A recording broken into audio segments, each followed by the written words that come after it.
Ce chapitre de droit traite de la responsabilité civile et pénale.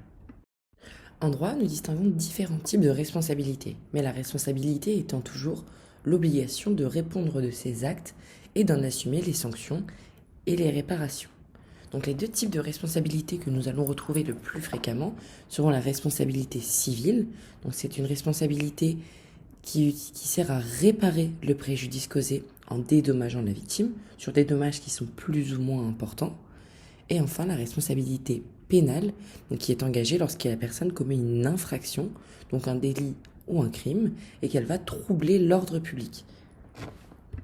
Les responsabilités ont des objectifs bien différents. La responsabilité civile aura pour objectif d'être une justice réparatrice, permettre à la victime de vivre le mieux possible et de retrouver ses biens en cas de dégradation, tandis que la responsabilité pénale aura un rôle de justice répressive, c'est-à-dire qu'elle cherche à punir et à empêcher la personne de recommencer.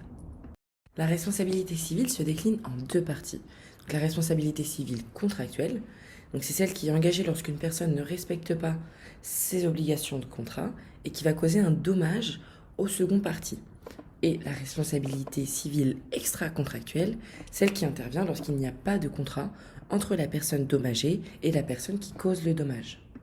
Pour le cas de la responsabilité civile contractuelle, la personne qui crée le dommage est obligée de réparer le préjudice conformément à ce qui est écrit dans le contrat, tandis que pour la responsabilité civile contractuelle, elle implique une réparation de ce préjudice indépendamment de tout accord, c'est-à-dire qu'il faut à présent trouver un accord entre les deux parties.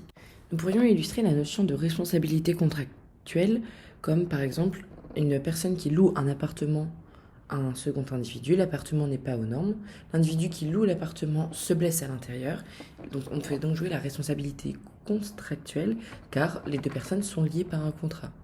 A l'inverse, si un piéton se fait renverser par un cycliste accidentellement, aucun lien ne lie le cycliste et le piéton, mais le cycliste devra réparer les dommages causés au piéton en raison de sa faute.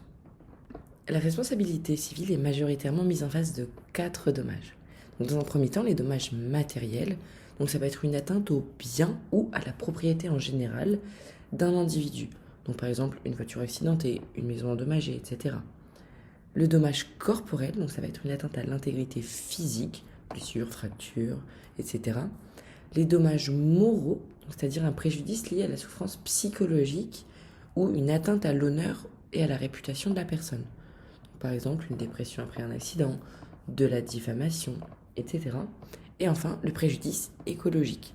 Donc là, ce sera une atteinte portée à l'environnement ou aux écosystèmes, indépendamment de tous les dommages que l'on puisse causer à une personne. C'est vraiment un dommage causé uniquement à la nature. Par exemple, les feux de forêt dans les Landes, ou la pollution plus d'une rivière, etc. Et la responsabilité civile se doit donc de dédommager ces 4 différents dommages du mieux qu'elle peut. Majoritairement, la réparation va se faire sous 2 formes. Donc la réparation en nature, donc il va être une compensation qui vise à restaurer la victime à son état antérieur au dommage. Donc ce sera revenir au point de départ avant que l'accident ait eu lieu. L'un de vos voisins abîme la carrosserie de votre voiture, son assurance va faire attention à ce que la carrosserie redevienne aussi neuve qu'elle était avant l'accident, par exemple. Ou un artisan ne se présente pas sur un chantier, la responsabilité civile fera en sorte qu'un second artisan qualifié dans le même domaine puisse venir vous réaliser vos travaux. A l'inverse, la réparation par équivalent est une compensation financière. Il y a une estimation des dégâts et une compensation monétaire pour couvrir le préjudice. Donc c'est souvent sous forme de dommages et intérêts, puisqu'on ne peut par exemple pas restaurer le bien physique. Par exemple, une personne qui perd toute son exploitation agricole suite à un accident ne pourra pas être dédommagée par une autre parcelle agricole. Il faudra réattendre 1 an pour pouvoir recommencer la culture. C'est donc pour ça que la personne sera indemnisée financièrement. C'est-à-dire que nous lui donnerons la part que nous estimons qu'elle aurait pu recevoir grâce à ces cultures pour la dédommager. Avant de pouvoir avoir ces fameux dédommagements de la responsabilité civile, il y a 4 points à montrer pour montrer son éligibilité à la restauration. Donc dans un premier temps, le dommage doit être direct. C'est-à-dire que le préjudice est le résultat immédiat d'une action. Par exemple, on m'a poussé, je me suis cassé le bras. On a jeté un caillou dans ma fenêtre, ma vitre est cassée. Le résultat est donc immédiat. La victime doit également prouver que le dommage est certain. Il faut prouver qu'il y a des conséquences. Par exemple, je me fais mal.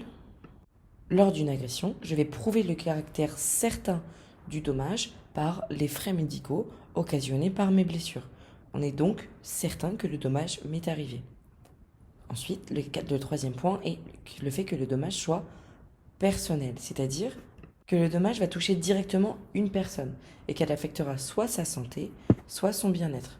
Par exemple, un accident de voiture qui empêche temporairement une personne de travailler à cause de ses blessures. La victime doit être immédiate, donc une personne qui est touchée directement par le dommage, et non pas une victime par ricochet, une victime collatérale, qui serait une personne indirectement affectée par les conséquences subies par la victime immédiate.